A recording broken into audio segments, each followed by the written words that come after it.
সারা দেশে অস্থায়ীভাবে দমকা হাওয়া সহ বজ্রবৃষ্টি হতে পারে বলে জানিয়েছে আবহাওয়া অধিদপ্তর। সেই সঙ্গে ঢাকা সহ ১৩ জেলায় মৃদু তাপপ্রবাহ বয়ে যাচ্ছে এবং তা কিছু কিছু জায়গা থেকে প্রশমিত হতে পারে।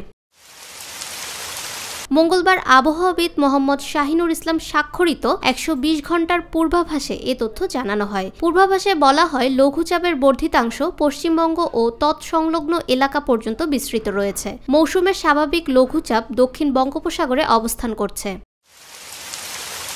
এই অবস্থায় মঙ্গলবার চট্টগ্রাম ও সিলেট বিভাগের কিছু কিছু জায়গায় এবং রংপুর, রাজশাহী, ঢাকা, ময়মনসিংহ, খুলনা ও বরিশাল বিভাগের দু-এক জায়গায় অস্থায়ীভাবে দমকা হাওয়া সহ বজ্রবৃষ্টি হতে পারে। সেই সঙ্গে সন্দ্বীপ ও সীতাকুণ্ড অঞ্চল সহ ঢাকা, টাঙ্গাইল, নারায়ণগঞ্জ, মাদারীপুর, মৌলভীবাজার, রাঙামাটি, কুমিল্লা, চাঁদপুর, ফেনী, খুলনা, বাগেরহাট ও পটুয়াখালী জেলাসমূহের উপর দিয়ে মৃদু তাপপ্রবাহ বয়ে যাচ্ছে এবং তা কিছু কিছু জায়গা থেকে প্রশমিত হতে পারে। এ সময় সারা দেশে দিনের তাপমাত্রা সামান্য হ্রাস পেতে পারে এবং রাতের তাপমাত্রা প্রায় অপরিবর্তিত থাকতে পারে।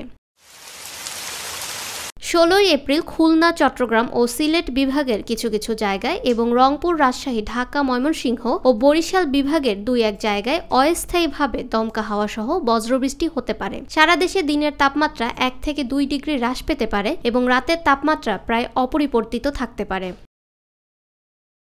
পূর্বাভাসে আরও বলা হয়, ১৭ April, ১৮ April, ১৯ April Rangpur, Rajshahi, Mymensingh, Dhaka, Khulna, Barishal, Chittagong ও সিলেট বিভাগের কিছু কিছু জায়গায় অস্থায়ীভাবে দমকা হাওয়া সহ বজ্রবৃষ্টি হতে পারে। সারা দেশে দিনের তাপমাত্রা সামান্য হ্রাস পেতে পারে এবং রাতের তাপমাত্রা প্রায় অপরিবর্তিত থাকতে পারে।